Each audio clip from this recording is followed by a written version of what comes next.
میں نے 10 سال محنت کی، حاصل کوئی نہیں نکلا۔ یہ ثمرات کیا ہیں؟ محنتیں، محنتوں کے ثمرات کا ضیاء۔ کوشش آپ نے کی، قسمت کی خوبی دیکھیے، ٹوٹی کہاں کمن، 2-4 ہاتھ جب کے لبے بام رہ گئے۔ Be prepared. ایک شاعر کے یہ اشعار ہیں، وہ کمیونسٹ تھا، میں نام بھی نہیں لیتا، لیکن یہ کہ یہ اسی انقلابی، چونکہ ان کا بھی ایک انقلابی نظریہ ہے، انقلابی عمل میں یہ سارے مراحل آتے ہیں۔ کوئی سیٹ بیک آیا، فرض کیجئے کوئی ناکامی ہو گئی، تو اپنے ساتھیوں کو دل بندھانے کے لیے یہ فصل امیدوں کی ہمدم اس بار بھی غارت جائے گی، سب محنت صبحوں شاموں کی اب کے بھی اکارت جائے گی۔ میرے نبی کے ثمرات کا جو لفظ یہاں آیا ہے، وَنَقْصٍ مِّنَ الْأَمْوَالِ وَالْأَنفُسِ وَالثَّمَرَاتِ، سب محنت صبحوں شاموں کی اب کے بھی اکارت جائے گی۔ دھرتی کے کونوں کھدروں میں پھر اپنے لہو کی کھاد بھرو، پھر مٹی سینچو اشکوں سے، پھر اگلی رت کی فکر کرو، پھر اگلی رت کی فکر کرو، جب پھر ایک بار اجڑنا ہے۔ ایک فصل پکی تو بھر پایا، تب تک تو یہی کچھ کرنا ہے۔ ایک مقصد ہے سامنے، انقلاب برپا کرنا ہے۔ ایک کوشش ناکام ہو جائے کوئی پرواہ نہیں، نیکسٹ، پھر تیار رہو ناکامی کے لیے۔ ایسا نہ ہو جو انگریزی میں کہتے ہیں hope for the best but be prepared for the worst. ایسا نہ ہو کہ دوسری مرتبہ ناکام ہو کے بددل ہو جاؤ، تمہاری ہمتیں جواب دے جائیں، نہیں، پہلے سے تیار رہو کہ دوسری مرتبہ بھی ناکامی آئے تو آئے، لیکن جب تک کہ کامیابی حاصل نہیں ہوتی ہمیں یہ کام کیے چلے جائیں۔ دیکھیے سیرت میں آیا کہ نہیں یہ واقعہ؟ بدر میں مسلمانوں کو فتح ہوئی تو احد میں زک پہنچی کہ نہیں؟ 70 صحابہ شہید ہوئے کہ نہیں؟ اگر ان کی ہمتیں جواب دے جاتی تو گاڑی کیسے چلتی آگے؟ تو فرمایا وَلَنَبْلُوَنَّكُمْ بِشَيْءٍ مِّنَ الْخَوْفِ وَالْجُوعِ وَنَقْصٍ مِّنَ الْأَمْوَالِ وَالْأَنفُسِ وَالثَّمَرَاتِ، ہم تمہیں لازم آزمائیں گے، خوف کی کیفیت سے، فقر و فاقے کی کیفیت سے، بھوک سے، جان کے نقصان سے، مال کے نقصان سے، محنتوں کے حاصل کے ضائع ہو جانے سے۔ وَبَشِّرِ الصَّابِرِينَ، اور اے نبی بشارت دیجئے صبر کرنے والوں۔ الَّذِينَ إِذَا أَصَابَتْهُمْ مُصِيبَةٌ، وہ کہ جب ان پر کوئی تکلیف آئے، کوئی مصیبت آئے، کوئی آزمائش آئے، قَالُوا إِنَّا لِلَّهِ وَإِنَّا إِلَيْهِ رَاجِعُونَ، وہ یہ کہیں کہ ہم اللہ ہی کے ہیں، اللہ ہی کی طرف لوٹ جانا ہے۔ یہ وہی انداز ہے جو میں نے فارسی کا شعر سنایا تھا آپ کو کہ سرے تسلیم خم ہے جو مزاج یار میں آئے۔ وہ ہمارا مولا ہے، ہمارا آقا ہے، اگر اسے یہی منظور ہے تو ہمیں بھی یہی منظور ہے۔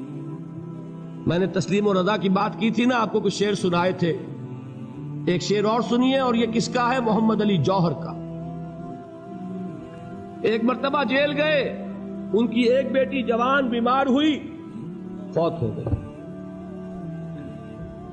باہر چھوڑا انگریز نے، جاؤ بھائی دفن کر دو بیٹی کو۔ دوسری مرتبہ جیل گئے، دوسری جوان بیٹی اسی مرض میں مبتلا ہوئی۔ اب یہ جیل میں ہے، خبر پہنچی کہ دوسری بیٹی کے اوپر بھی اسی مرض کا حملہ ہوا ہے۔ ایک نظم لکھی ہے جس کا آخری شعر یہ ہے، تیری صحت ہمیں منظور ہے لیکن اس کو نہیں منظور تو پھر ہم کو بھی منظور نہیں۔ یہ ہے، جب تک یہ کیفیت نہ ہو اس میدان میں آدمی ثابت قدم نہیں رہ سکتا کہ میرے رب کو اگر یہ منظور ہے تو یہی مجھے منظور ہے، اور تیری صحت ہمیں چاہیے تو ضرور، لیکن ہمارے رب کو منظور نہیں تو ہمیں بھی منظور۔ راضی برضائے رب۔ وَبَشِّرِ الصَّابِرِينَ الَّذِينَ إِذَا أَصَابَتْهُمْ مُصِيبَةٌ قَالُوا إِنَّا لِلَّهِ وَإِنَّا إِلَيْهِ رَاجِعُونَ۔ نہ شود نصیب دشمن کے شود ہلاک تیغت، سر دوستہ سلامت کے تو خنجر آسمان۔ اولئک علیہم صلوات من ربہم ورحمہ، یہی ہے وہ لوگ جن پر ان کے رب کی طرف سے عنایتیں ہیں اور رحمتیں ہیں۔ وَأُولَئِكَ هُمُ الْمُهْتَدُونَ، اور یہی ہے وہ لوگ جو کامیاب ہونے والے ہیں، ہدایت پانے والے، ہدایت یافتہ۔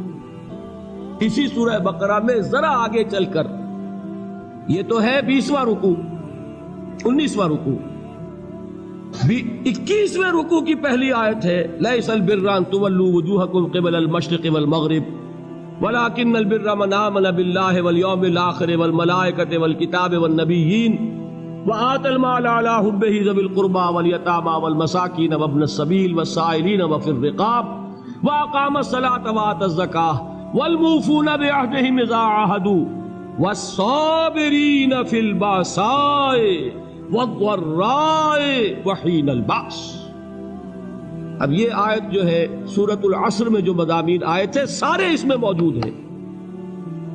وہاں ایمان کا لفظ آیا، یہاں 5 ایمانیات کی تفصیل آ گئی، اعمال کی تفصیل آئی، اور آخری بات وہاں کیا ہے وتواصوا بالصبر، اور یہاں کیا ہے والصابرین فی البأساء والضراء وحین البأس، اور صبر کرنے والے، اصل نیکی ان کی ہے جو صبر کریں، کس میں؟ جنگ کے وقت، ضرائے، بأسائے، بأسا کہتے ہیں فقر اور فاقہ، واحد آئے گا باس تو اس کے معنی جنگ، اور باسا جمع میں آئے گا تو فاقہ، فقر، بھوک، اور ذرائع جسمانی تکلیف، ضرر، جسمانی تکلیفوں میں صبر کرنے والے، فقر اور فاقے میں صبر کرنے والے، اور جنگ کے وقت صبر کرنے والے، اولئک الذین صدقوا واولئک هم المتقون، یہ ہیں وہ لوگ جو صبر کرنے والے ہیں، یہ ہیں جو سچے ہیں، جو اپنے دعوے میں نیکی کے اور ایمان کے صادق ہیں، اور یہی وہ لوگ ہیں جو متقی۔ اگلی سورت ہے سورہ آل عمران، اس میں 2 لفظ آئے ہیں، آخری آیت یا ایھا الذین آمنوا اصبروا وصابروا ورابطوا واتقوا اللہ لعلکم تفلحون۔ دیکھیے یہاں صبر اور صابر جو تعلق جوہد اور جہاد کا ہے وہی ہے صبر اور مصابرت۔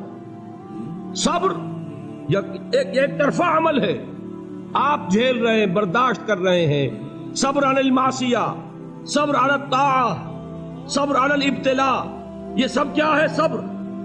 اور مصابرت کیا ہے؟ صبر کا صبر سے مقابلہ۔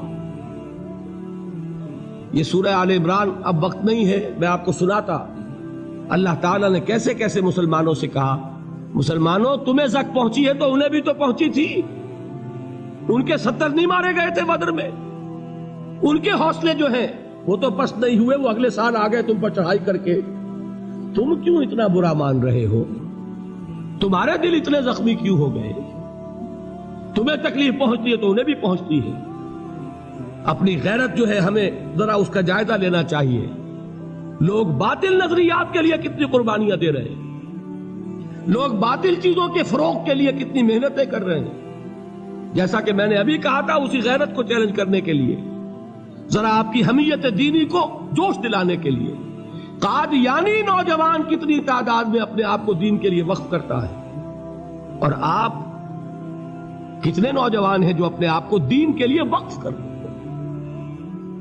اور ہوں وہ کھاتے پیتے گھرانوں کے لوگ۔ یہ نہیں ہے کہ اگر کوئی اور کام نہیں کر سکتا تو پھر یہ ہے کہ وہ دین کے کام میں لگ جائے۔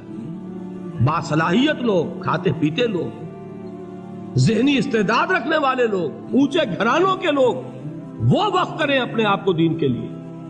اس کے بغیر کیسے بہار آ جائے گی، کیسے رونق آ جائے گی؟ تو دنیا میں باطل نظریات والے جو ہیں، یہ بات کہی گئی ہے، مسلمانوں تم اگر توحید کے لیے لڑ رہے ہو، دیکھتے نہیں ابو جہل کو، اس نے گردن کٹوائی ہے شرک کے لیے، شرک کے لیے گردن کٹوائے، اور تم توحید کے لیے گردن کٹوانے کو تیار نہ ہو۔ اس نے گردن کٹوائی کہ نہیں کٹوائی؟ اور کس طرح کٹوائی ہے؟ کیونکہ بڑا متکبر قسم کا، فرعون قسم کا شخص تھا، جب گردن کاٹنے لگے تو کہتا ہے ذرا نیچے سے کاٹنا، تاکہ جب تم نیزے کے اوپر چڑھاؤ میرے سر کو تو اونچا نظر آئے، معلوم ہو سردار کا سر۔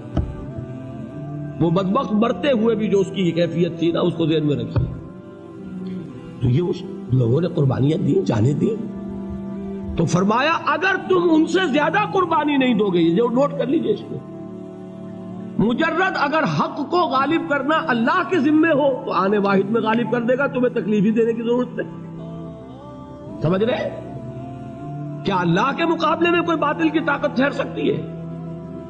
یہ تمہارے ایمان کا امتحان ہے، یہ تمہارے خلوص کی آزمائش ہے، یہ تمہارے امتحان کا ثبوت درکار ہے کہ اللہ تعالیٰ دیکھنا چاہتا ہے تم اس کے لیے اپنی جانیں قربان کرنے کو تیار ہو کہ نہیں، تم اس کے لیے تن من دھن لگانے کو تیار ہو کہ نہیں۔ اور یہ جان لو کہ اگر کفار اور مشرکین اور ملحدین اور باطل نظریات والے وہ جو کچھ قربانیاں اپنے باطل نظریات کے لیے دے رہے ہیں ان سے زیادہ اگر تم نہیں دو گے تو حق غالب نہیں ہوگا۔ انہوں نے جو صبر کیا ہے اپنے باطل نظریات پر، اگر تم اس سے زیادہ صبر کا ثبوت نہیں دو گے اپنے اس حق پر تو حق غالب نہیں ہوگا۔ اس لیے فرمایا یا ایھا الذین آمنوا اصبروا وصابروا، نہ صرف یہ کہ صبر کرو بلکہ صبر میں اپنے دشمنوں سے آگے نکلو، ان کے صبر سے بڑھ کر صبر کرو۔